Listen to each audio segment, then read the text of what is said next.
여러분 안녕하십니까? 진성호입니다. 지금 김형호 공천관리위원회의 공천이 좋은 평가를 받는 부분이 있습니다. 바로 TK, PK, 서울 강남, 서초 이런 과거 자유한국당의 텃밭이었던 곳을 대폭 물갈이하고 있다는 겁니다. 이런 것들은 국민들로부터 비교적 좋은 평을 듣고 있습니다. 과감하게 김형호가 칼날을 내쳤다. 피의 금요일 이런 보도들이 나옵니다. 근데 문제는 참 잘하고 있다고 저도 생각합니다만 그 사람들을 치고 그 자리를 누구를 메우느냐에 대해서는 상당히 지금 논란이 되고 있습니다. 지금 언론들은 그것을 놓치고 있는 것 같습니다. 자, 김영호 공천관리위원회가 이렇게 칼바람, 칼춤을 췄는데 그러면 그 사람들을 쳐내고 그 자리에 과연 그게 합당한 인물들을 공천하는지가 관건입니다. 그런데 그렇지 못한 면들이 하나둘 드러납니다. 그 중에서 미스트 쓴소리로 불리고 있는 이석연 부위원장. 자, 고고하게 비치는 사람입니다. 원칙주의자로 그동안 언론에 보도되어 왔습니다. 그런데 오늘 제가 아주 충격적인 사실 하나를 폭로해 드리겠습니다. 이석연 부위원장이 이러시면 저는 안 된다고 봅니다. 해서는 절대 안 될 일을 했습니다. 자, 문제는 지금 김영호 공천관리위원들은 10명입니다. 공동 책임을 지는 자리입니다. 10명이 서로 미룰 수도 있습니다. 아, 이 사람은 내가 추천한 거 아니야. 저 사람이야. 난 몰랐어. 모를 수가 없습니다. 다 함께 책임을 지고 공천 결과를 내는 겁니다. 그리고 김영호 위원장을 비롯해서 모든 공천위원들은 그 공천에 책임을 져야 합니다. 그게 갑 중의 갑인 공천위원회의 운명입니다. 그런데 만약 이석연 부위원장이 사천에 가담을 했다면 여러분은 어떻게 평가하겠습니까? 저는 그 자리에서 물러나고 사과를 해야 한다고 봅니다. 그런데 실제로 그런 의혹을 갖게 하는 일이 벌어졌습니다. 문제입니다. 지금 김형호 위원장은 한두 군데가 아닙니다. 그런 지역이. 물갈이 한다고 해서 서울, 강남, 서초 쳐냈는데 그 자리에 본인과 개인적으로 친분이 있는 사람들을 별 이유 없이 꼽고 있습니다. 이런 것 때문에 지금 비판을 받고 있는데 이번에는 이석연 부위원장도 그 구설수에 올랐습니다. 본인이 해명하기 힘들 것으로 보입니다. 자, 왜 이런 일이 벌어지고 있을까요? 지금 개혁공천이라는 미명하에 이들은 막 칼질을 하는데 정작 그 뒤에 그 사람들의 지인들을 또는 과거에 내 비서를 했다. 과거에 나랑 근무했다. 이런 사람들을 꼽고 있는 것은 아닌가. 그 물증들이 하나둘 드러나고 있는 겁니다. 진성호의 융단 폭격 시작합니다. 이석연 공천관리위원회 부위원장을 융단 폭격합니다. 방송에 앞서 아직 진성호 방송에 구독자가 아니신 분들은 붉은색 구독 버튼 눌러주십시오. 더 좋은 방송으로 보답하겠습니다. 자, 물론 저는 지금 공천, 칼바람, 물갈이에 대해서는 좀 신중합니다. 왜냐하면 밀려나간 사람들, 물갈이 당한 사람들 사연이 다 다양하겠지만 국민들은 박수를 보냅니다. 그렇지만 그 중에는 분명 억울한 분도 계실 거라고 믿습니다. 그렇기 때문에 일괄적으로 지금 공천 배제된 사람들이 다 국회의원으로서 부적격자다 이렇게 말하고는 쉽지 않습니다. 근데 문제는 바로 그 다음 자리입니다. 얼마나 새롭고 참신하고 자유우파의 가치를 위해서 싸웠던 사람이 오느냐. 김형호 위원장, 이현주 의원과 관련해서 그런 말을 했습니다. 최근 3년간 그 사람의 행적을 봐야 된다. 남들이 팔짱 끼고 있을 때 팔 걷어붙이고 싸운 사람은 그만큼 더 대우해야 된다. 이런 취지로 말했습니다. 그런데 지금 그 김형호 위원장의 말은 통용되고 있을까요? 그리고 3년이란 말도 저는 이해가 안 됩니다. 3년이 아니라 10년을 봐야죠. 3년은 이현주 의원의 경우만 해당합니다. 그전에는 더불어민주당에서 2번이나 당선된 사람입니다. 그러니까 더불어민주당을 나온 뒤부터 보자는 이야기죠. 이것 역시 제가 볼 때는 상당히 불공정한 발언이라는 생각이 듭니다. 아무튼 김형호 위원장은 됐고 이석연 부위원장 이야기입니다. 자, 많은 사람들은 대구 달서갑의 이두아 변호사가 단수공천됐을 때 김형호 전 국회의장과 친했던 것으로 봤습니다. 그렇지만 제가 그때 말씀드리지 않았습니까? 그 물증은 없다. 잘 모르겠다. 그런 말을 하는 분들이 좀 있습니다. 그러나 알고 보니까 그게 아니었습니다. 이석연 부위원장과 아주 가까운 관계였던 것이 드러났습니다. 자, 지금 저도 제보를 받고 해서 확인을 해봤습니다. 맞습니다. 왜? 지금 이석연 변호사입니다. 현직이 법무법인 서울의 대표 변호사입니다. 법무법인 서울의 대표 변호사. 그런데 과거 이석연 변호사가 대표 변호사로 있는 이 서울에 이두화 의원이 파트너 변호사로 일했습니다. 자, 이두화 의원 등이 7명의 변호사 중 1명으로 이 로펌의 설립 때부터 합류했습니다. 확인했습니다. 사실입니다. 자, 그리고 이두화 변호사는 이미 그 전에 시변이라고 시민과 함께하는 변호사들이라는 이 모임에서 이석연 변호사와 함께 활동한 그런 인연도 있습니다. 그러니까 같은 사무실에서 대표 변호사는 이석연, 파트너 변호사는 이두화 변호사입니다. 이런 특별한 관계입니다. 그전에도 시변에서 활동했고, 근데 문제는 이것만을 이야기하는 게 아닙니다. 이두화 변호사는 18대 비례대표 국회의원이었습니다. 전 비례대표 국회의원. 그런데 일반적으로 공천을 할 때 원칙 같은 것들이 있습니다. 가령 비례대표 국회의원을 강남갑에 보내지는 않습니다. 비례대표 국회의원을 대구나 경북에 꽂지는 않습니다. 왜? 사실상 국회의원들끼리는 그런 말을 합니다. 서울 강남갑은 비례대표 아니냐. 그러면 공천 받으면 당선이 너무 쉬운데 과거에는 거의 100% 당선됐습니다. 지금도 강남갑은 100%입니다. 대구도 거의 무소속한테 지지 않는다면 거의 당선은 쉽습니다. 그렇기 때문에 비례대표를 지낸 사람을 그런 대구나 서울 강남 지역에 공천 주는 법은 저는 본 적이 없습니다. 뭐 대통령 선거에 나올 만한 대권주자라면 모르지만, 그런데 문제는 현직 비례대표도 아니고 한 번 비례대표를 했던 전직 비례대표 의원을 갖다가 대구 달서갑에 단수 추천, 경쟁자들 다 잘라버리고 줬다는 것은 누가 봐도 이상한 공천이라고 생각됩니다. 그러니까 김용호 공천관리위원회가 이두화 변호사에게 대구 달서갑 단수 추천 공천을 한 겁니다. 그 같이 한 겁니다. 10명이. 이석연 부위원장은 내가 추천한 게 아니라고 주장할 수도 있습니다. 그런데 문제는 부위원장입니다. 그리고 그 자리가 이석연 부위원장은 원칙에 따라서 따지는 걸 해야 될 자리입니다. 그런데 자신과 같은 사무실에서 근무했던 변호사, 그것도 18대 때 비례대표 국회의원을 했던 사람을 대구 달서갑에 단수 추천한다. 그것도 다른 경쟁자들을 다 날려버리고. 이게 상식적으로 저는 도저히 이해가 가지 않습니다. 어떻게 이런 공천이 나올 수 있을까요? 자, 이석연 변호사는 지금도 법무법인 서울의 대표 변호사입니다. 이두화 변호사는 지금은 다른 곳에 있을 겁니다. 아마. 그렇지만 초창기부터 같이 근무했던 파트너 변호사입니다.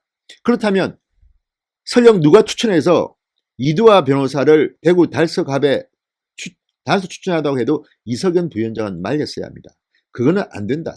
첫 번째, 비례대표를 지냈던 전직 의원이 갑자기 대구 달서갑에 단수 추천된다. 그리고 거기에 공천 신청을 해서 거기서 예비후보 운동을 해서 하고 싶어서 경쟁을 했다면 모를까? 그것도 아닙니다. 지금 뭐 정진우 주필은 처음에 이두화 변호사가 서울 어딘가 공천 신청을 했다 뒤에 뭐 돌렸다는 이야기도 있고, 또 뒤에 추가 신청 공모할 때 대구에 비공개로 신청했다는 말이 있는데, 어쨌든 제가 확인해 보니까 이두화 변호사는 대구 달서갑에 공개적으로 신청한 적은 없습니다. 비공개로 신청한 적은 있겠죠. 그리고 추가 공고가 여러 번 났기 때문에 그 언젠가 추가 공모 때 비공개로 했을 수는 있습니다. 그건 제가 모르겠습니다. 했으니까 단수 추천됐겠죠. 그런데 처음부터 그랬던 것 같지는 않습니다. 1차 신청 때 공개적으로 한 사람은 아닙니다. 그렇다면 뭔가 이상하지 않습니까? 지금 제가 이 지역신문이죠. 매일신문이라는 TK 지역에서 발행되는 이 매일신문이라는 걸 보니까 여기에 이런 기사가 있습니다. 3월 1일자인데 이두화 누구 이렇게 이름을 거명하면서 지금 통합당 공천관리위원회가 불출마를 선언한 의원의 지역구를 중심으로 추가 공모를 실시하는 이유가 이른바 당 지도부가 오케이한 인사를 공천 주기 위한 요식행위라는 소문이 돌고 있다. 뭐 이런 기사입니다. 뭐 이게 확실한지는 모르겠습니다. 근데 어쨌든 대구라든지 뭐 안동, 구미시을, 영주, 문경, 예천 지역구 이런 데 추가 공모를 계속 했습니다. 이상하게 이번에 김형호 공천위는 추가 공모라는 걸 많이 활용합니다. 그런데 그것도 의심스러운 게 기간도 무슨 뭐 5시간, 6시간짜리도 있습니다. 어떻게 그걸 보고 공모를 하겠습니까? 서류 준비하는데 굉장히 시간이 걸립니다. 이것은 이미 다 미리 낙점한 사람들 요식행위 아니냐는 의심을 받을 수밖에 없습니다. 저는 이렇게 바보스러운 짓을 왜 하는지 모르겠습니다. 단수 추천 누군가를 주기 위해서가 아니겠습니까? 어쨌든 이런 것 때문에 지금 김영호 공천관리위원회가 사천이라는 비판을 받고 있는 겁니다. 전직 비례대표 의원을 대구 달서갑에 단수 추천한다. 그것도 예비후보 활동한 것도 아니고 그러니까 좀 이상하지 않습니까? 그런데 분명한 것은 이석연 부위원장과 같은 변호사 사무실에서 일했던 사람입니다. 김영호 국회의장을 할 때 비례대표 한나라당 의원을 했던 사람입니다. 누가 봐도 이것은 공정하다고 보기가 힘듭니다. 그래서 저는 이석연 변호사가 이제는 더 이상 미스터 쓴소리니 뭐 원칙주의자니 이런 말 안 했으면 좋겠습니다. 아니 자신이 추천 안 했다고 주장할 수는 있죠. 아무도 모릅니다. 그렇지만 우리는 추측할 수는 있죠. 이석연과 가까우니까 이런 이상한 공천이 가능하겠구나. 설령 다른 사람이 추천했다 하더라도 이석연 변호사는 말렸어야 합니다. 그게 미스터 쓴소리라는 말을 들을 자격이 있는 겁니다. 저는 이석연 변호사 쭉 이력을 한번 봤습니다. 그런데 왜 이렇게 겉으로는 굉장히 정의의 사도처럼 이야기하면서 뒤로는 이런 일이 벌어지고 있는 걸까요? 그리고 이석연 변호사는 이번 공천관리위원회 부위원장을 떠나면 아마 그동안 쌓았던 명예가 상당히 무너질 거라는 생각이 듭니다. 왜냐하면 자신이 부위원장입니다. 그리고 정치인은 김형호, 김세연, 박완수 3명입니다. 그렇다면 본인은 그 사람들에 대한 견제를 해야 할 의무가 있습니다. 부위원장님이시니까요. 그리고 원칙주의라고 해서 들어간 거 아닙니까? 그리고 황교안 대표한테는 그렇게 핏대를 올리지 않았습니까? 종로에 나가라. 종로에 안 나가면 나 그만두겠다. 그런데 왜 이두아 변호사가 비례대표 출신이면서 대구 달서가 앞에 바로 내리꽂히는데 기자들한테 나와서 나 이두아 공천 주면 못하겠다 이런 말 못합니까? 저는 이해가 안 됩니다. 그리고 또 하나 본인이 뭐 누구 패스트트랙에 오른 공수처법안 찬성하는 의원들은 공천 배제해야 된다. 이렇게 말하는 걸 보고 참 훌륭한 사람이라고 생각했습니다. 그런데 이번 이두아 변호사의 단수 공천 대구 달서갑 케이스는 뒤로 숨어버립니다. 아무 말도 하지 않습니다. 저는 왜 이렇게 위선적인 모습을 미스터 쓴소리께서 하지 않는지를 모르겠습니다. 그리고 이쯤 제가 뭐 다른 이석연 변호사 비판할 게 좀 있습니다. 몇 가지를 더 제보받았는데 이건 참겠습니다. 어쨌든 이게 바로 지식인의 위선 아닐까 싶습니다. 자, 미스터 쓴소리 이석연 변호사 이런 말을 했습니다. 신동아 1호로와의 인터뷰에서 한국당이 한 줌 흙도 안 되는 유승민, 안철수, 태극기 세력 등과의 통합에 시간과 노력을 들이는 건 한심하고 무력해 보인다. 진정 국민 속으로 들어가는 길이 뭔지 고민해야 한다. 이번 총선이 국채를 좌우하는 운명의 선거이니 도와달라고 절규하면서 정작 후보는 우리가 공천하고 우리끼리 해먹겠다고 하면 누가 공감하겠나 이런 말을 했습니다. 그러니까 제가 이석연 변호사가 위선적이라고 생각하는 겁니다. 정작 도와달라고 절규하면서 후보는 우리가 공천하고 우리끼리 해먹겠다. 지금 그거 아닙니까 지금. 이석연 부위원장의 공천관리위원회가 그런 거 아닙니까? 최홍씨 서울 강남을에 그냥 내리꼽고 김영호 위원장과 그렇게 친하다면서요. 무슨 이유로 꼽았습니까? 저는 이해가 안 됩니다. 정말 이 부분은 이 외에도 많습니다. 김형호 위원장의 비서를 지냈다는 분이 갑자기 중령도에 센 사람들 다 이현주, 곽규택 다 물리치고 추가 공무로 슬그머니 들어와서 경선인데 되올 때는 될 것 같습니다. 경선을 해도. 이런 식으로 하는 경선, 이 공천이 과연 정직하고 올바른 건지 물론 이렇게 해도 뭐 넘어가겠죠. 그렇지만 역사는 기록해야 됩니다. 이석연이라는 미스터 쓴소리라는 변호사가 이명박 대통령한테도 반기를 들기도 했던 그런 꼬장꼬장한 분이 지금 공천관리위원회에 들어가더니 이렇게 허물어지고 있는 게 아닌가. 비판을 받을 만한 거 아닙니까? 그리고 뭐 유승민, 안철수, 태극기 세력들 한 줌 흙도 안 되는 세력이라고 해놓고 지금 안철수계, 유승민계, 태극기 세력은 안 됩니다. 이건 완전히 아웃이고, 이거는 태극기 세력이라는 이름만 붙으면 무조건 공천 안 줍니다. 뭐 도태호 변호사. 제가 볼 때 그런데 유승민, 안철수계는 말은 이렇게 해놓고 지금 전부 다 승승장구하고 있지 않습니까? 이건 또 어떻게 설명할 겁니까? 물론 본인은 10분의 1이기 때문에 힘이 없다고 할 수도 있지만, 그러면 과거처럼 기자들 앞에 튀어나와서 나 이거 반대한다, 나 이거 하면 못하겠다, 이렇게 말해야 되는 거 아닙니까? 어쨌든 저는 이석연 변호사가 과거에 했던 뭐 이런 거 뭐 행동들 가지고 뭐 박지원 의원이 막 칭찬하고 하던데 못 믿겠습니다. 이번 공천관리위원회에서 보여준 부위원장으로서 이석연은 미스터 쓴소리가 아닙니다. 허물허물합니다. 말도 제대로 못하고, 이런 말도 안 되는 공천이 단행돼도, 전행을 해도 아무 말도, 옴부즈맨 역할도 못하는 이런 분이 왜 부위원장을 하고 있습니까? 자기가 말이라도 안 했으면 모르겠습니다. 자, 신동아 인터뷰를 보면 정말 고상한 말씀은 다 하셨습니다. 자기가 완전히 보수의 대표 같습니다. 그래 놓고 공천은 왜 이렇게 합니까? 이런 말을 했습니다. 자, 한국당 양지만 좇는 기회주의적 속성으로는 성공 못해. 아니 그러면 지금 양지만 쫓던 분들, 그렇게 문재인 정권 하에서 그런 분들 왜 공천 줍니까? 다른 사람들 내쫓고, 그것도 전략 공천은 몇 번 제가 비판을 했습니다. 정말 정작 문재인 정부와 싸웠던 사람들, 한국당의 당적을 가지고 싸웠던 사람들은 다 쫓겨나고 있습니다. 그 기준이 뭡니까? 물론 공천관리위원회는 법적으로 갑 중에 갑이니까 해도 아무 말 없었죠. 저는 공천관리위원회 결정을 승복합니다. 제가 뭐 반발하겠다는 게 아닙니다. 그렇지만 적어도 우리는 비판을 할 수 있는 겁니다. 지금 법적으로 공천관리위원회 결정들은 유효합니다. 제가 볼 때는. 그렇지만 이 결정이 문제가 있다는 것을 우리는 말할 필요가 있고 알 필요가 있습니다. 왜냐하면 이런 식으로 해서 만약에 선거에서 진다면, 이 좋은 찬스에서 그냥 있으면 무조건 크게 이길 것 같은 선거에서 이렇게 사천 의혹들이 불거지고 있는 이 현실. 저는 정말 이석연 부위원장이 위선적인 거 아닌지 걱정이 됩니다. 저는 이두하 변호사가 개인적으로 잘 알고, 또 이두하 변호사는 훌륭한 변호사입니다. 그렇지만 분명한 것은 이두하 변호사는 굉장히 잘 나가는 변호사입니다.